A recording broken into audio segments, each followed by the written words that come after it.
we're going to demonstrate a below knee back slab. You would use this for ankle fractures, some foot fractures, but anything mid-shaft would need an above knee. You're going to measure 2 fingers below the knee so that they can still mobilise. It's important to keep anything that isn't immobilised mobile to the base of your toes. As with any cast, you want it to cover 2/3 of the injury, so probably the wider one would suit most adult legs.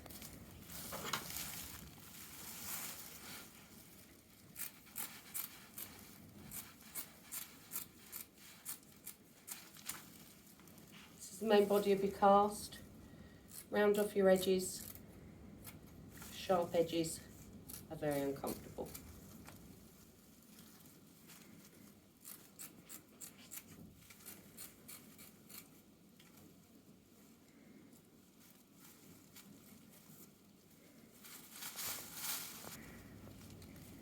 You want 2 stirrups, one for either side.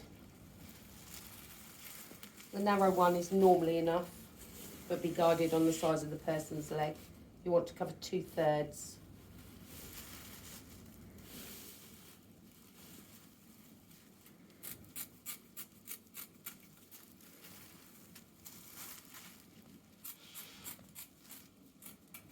So there's your stirrups.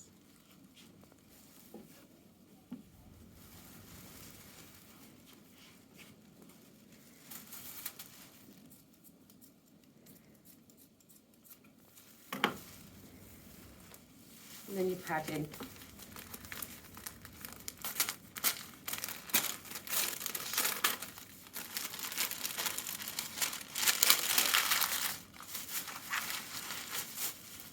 Again, you're going to go half over half, making sure you pad right up into the back of the knee so that when you fold back your edges, it comes over the sharp edges of the cast. Half over half, firm, but don't stretch the padding out.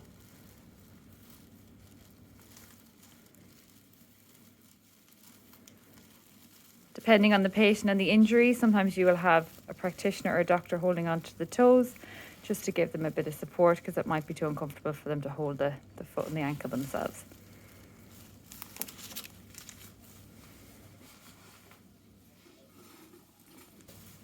Take your main bulk of your cast in your bucket, out your bucket. Don't squeeze it or all your plaster will be in the bucket.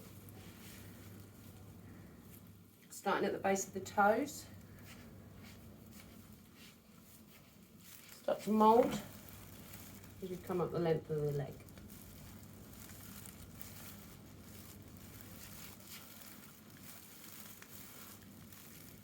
Some little cuts in corners. You can fold it in like an envelope, keeps it nice and tidy.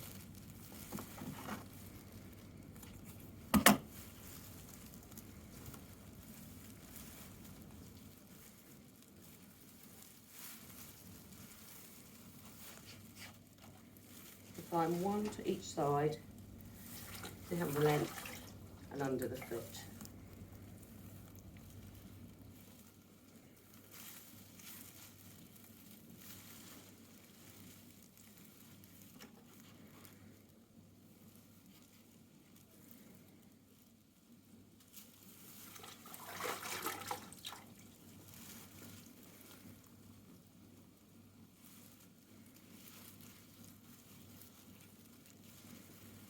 Make sure you've moulded it in well. Fold back your edges.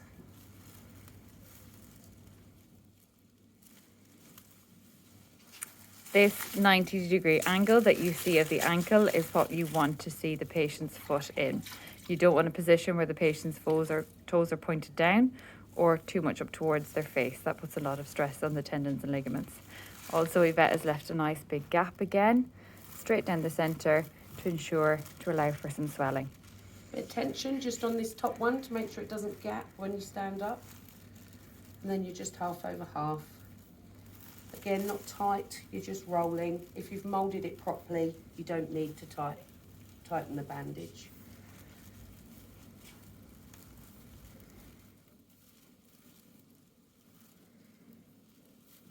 When you're finished, make sure that you're sticking your bandage down across the cast and not on the gap.